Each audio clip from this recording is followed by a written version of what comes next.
I'm Alexi Panos. I love working as a model and TV host, but when I'm not here on set, I live a completely different life.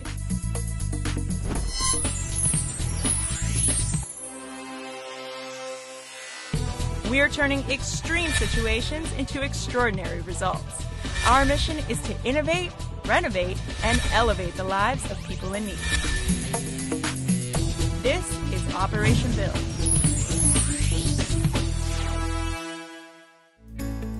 Operation Build continues here in Boca Raton, Florida, to see how lighting can change a home. Our team worked with American Lighting Association to turn good lighting into great lighting. Let's check it out.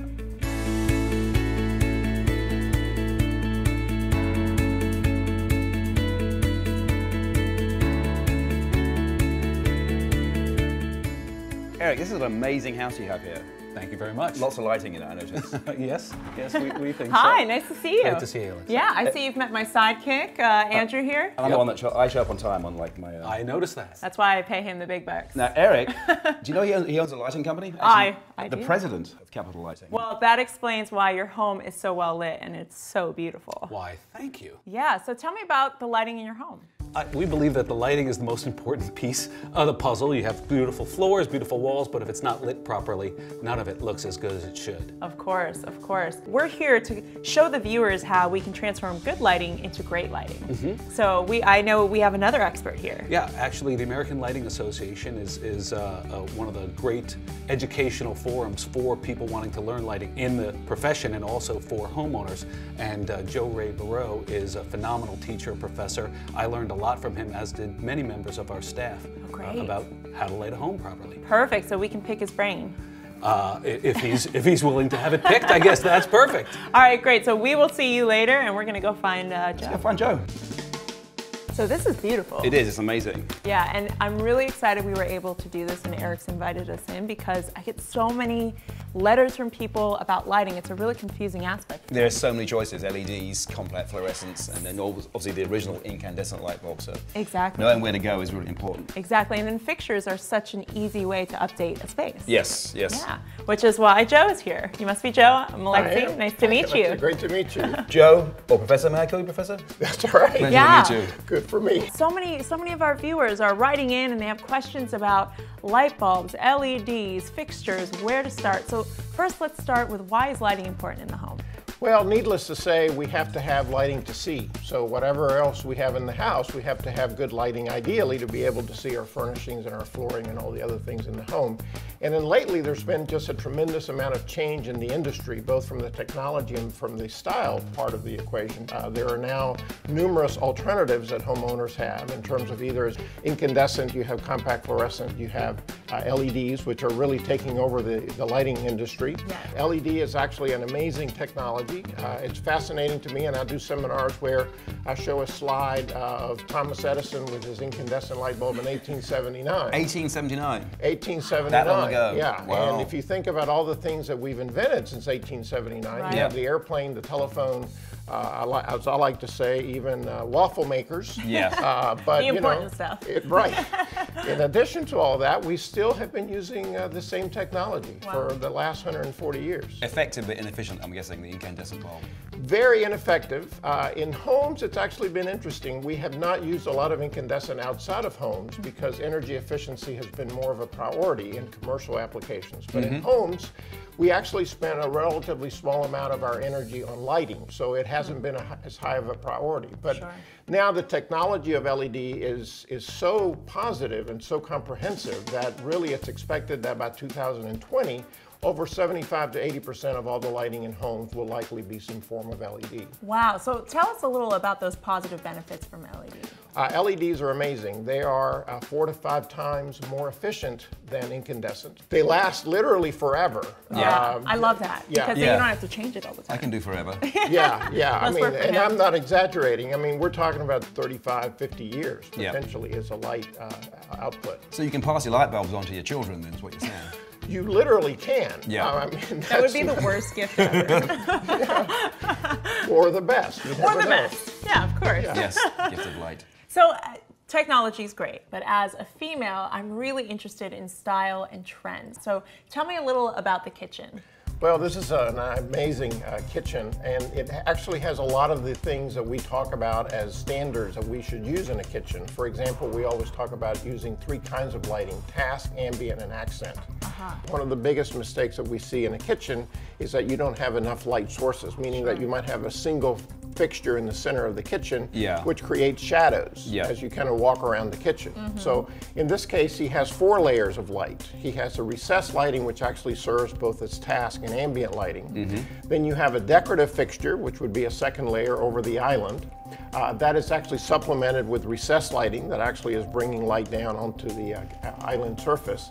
Then you have under cabinet lighting, which is again task lighting, as we mentioned a minute ago. And then his 4th primary layer is his overhead light, or his above cabinet lighting for indirect lighting. Or we could also call it accent lighting, since it actually is emphasizing things above the cabinets. That's and great. A kitchen being obviously a central point in the house is where you perhaps have the most types of lighting as well. Right, and what's great about that, because we do so many different things in a kitchen. I mean, we might just be getting up in the middle of the night and getting a drink, or we might be entertaining, but the multiple layers, especially when they're all on different switches, allows you to create multiple effects in the kitchen. So dimming is critical, and it's something that not a lot of homeowners think of immediately.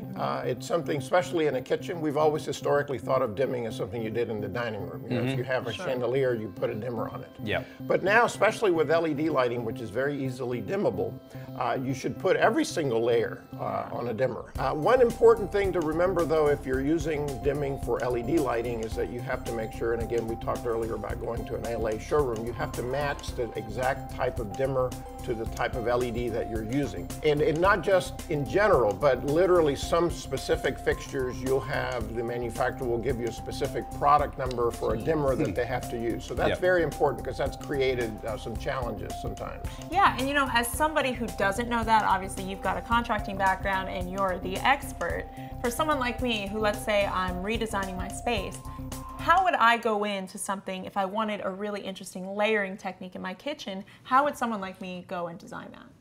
Well, that's one of the things that ALA showrooms also are able to provide, is that, I mean, there's actually a profession called the lighting design profession, and ALA showrooms have professionals who can actually help you design your lighting. Okay. So it's much more than just, especially today with all the technology and all the various options, it's more than just choosing a light fixture or choosing a decorative fixture. It's a matter of identifying exactly what kinds of fixtures you need, where you need them, and all the various applications in the house where you might have different needs for those kinds of products. So the function and the style are very important. You obviously know what the light's going to be used for, and then you can start looking at types of lighting that will fit that need. That's correct. I mean, obviously, in the end, I mean, everybody wants beautiful fixtures that you can look at, you know, like decorative fixtures, but there's so many other things like recessed lighting, track lighting, under cabinet lighting, LED indirect lighting. They're very technical sometimes, and especially today, it requires really a guiding hand to be able to tell you exactly what you need and where you need to do it. Absolutely. If not, it can feel overwhelming, I would assume. Absolutely, yeah. Well, great. Well, let's go check out some of the other fixtures in the home. Okay, terrific, great. When we come back, we're going to see more fantastic lighting examples. Stay with us. Candles were invented in 3000 BC and remained the primary source of light well into the 17th century.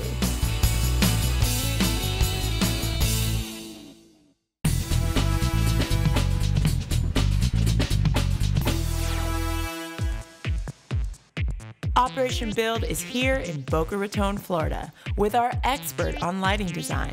Let's see more of this amazing home.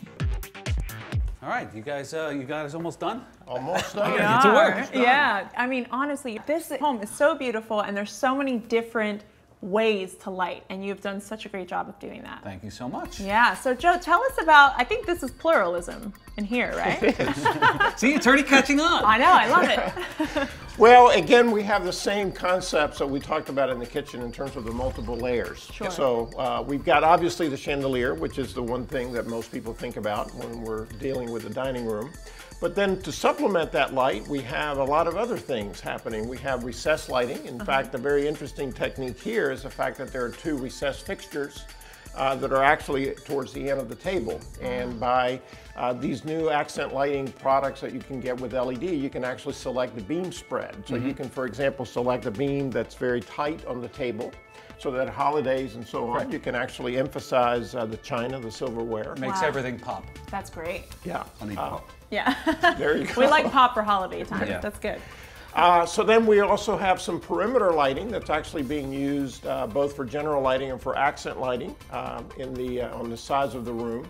And then a very, very interesting technique that is actually becoming very popular is the Cove Lighting effect. I love that. That's above the ceiling there that shines up onto the... Right. So that's usually an architectural detail that you have to work with the builder fairly closely to make sure that you have the right way of putting the lighting up there. But that's another excellent place to put LED lighting. Yeah. Because you can kind of put it up there, forget it. Right. You don't have to change it every You don't couple have to years. change it. Yeah, exactly. And then another very important layer in this room are the wall sconces, which as a lighting designer, it's one of the things that I always try to implement into most designs. It's something that many people don't think of immediately, is to use lighting on the walls. But it's always a very elegant technique. That looks amazing. It really does. And speaking about it, you mentioned that trends kind of go in cycles, as they do in everything from clothing to furniture. Right. But let's talk about, buying a major piece for your home. It's a big investment, right? Yep. It's not like you're changing out your chandelier every year. Unfortunately, yes. People do tend to buy lights about every 7 years. That's when they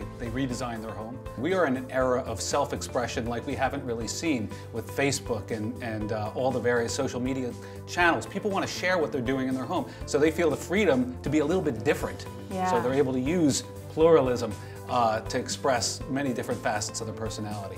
I love that. And one of the things I really love about a company like yours is you've been around for a while, so you've seen trends come and go, you've worked in different homes, and you can obviously grow with the consumer as they're growing in their home needs as well. Yeah, we've worked with mothers, daughters, granddaughters, and we've seen their tastes completely change.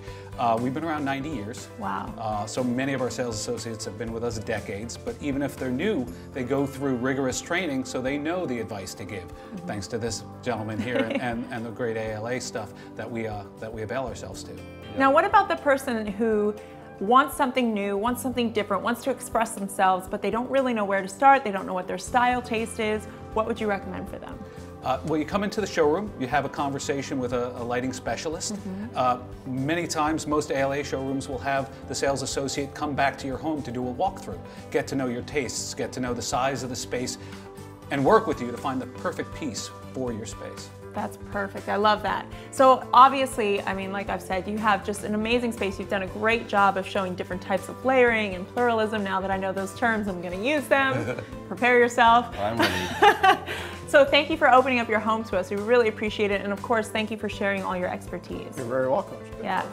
All right, so you and I, we've got more work to do. I've learned a lot though. I have too. I'm feeling knowledgeable. That must be new for you. How's it feel? That's good. Yeah.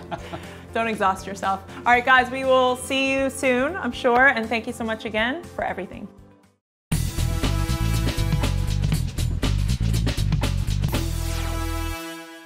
This week was all about finding solutions for home improvement. And the amazing thing is, it's the small things that make the biggest difference in somebody's home. Ah, that is so true. So that being said, I would say that this is another mission accomplished. I'd agree. Awesome, high five on that.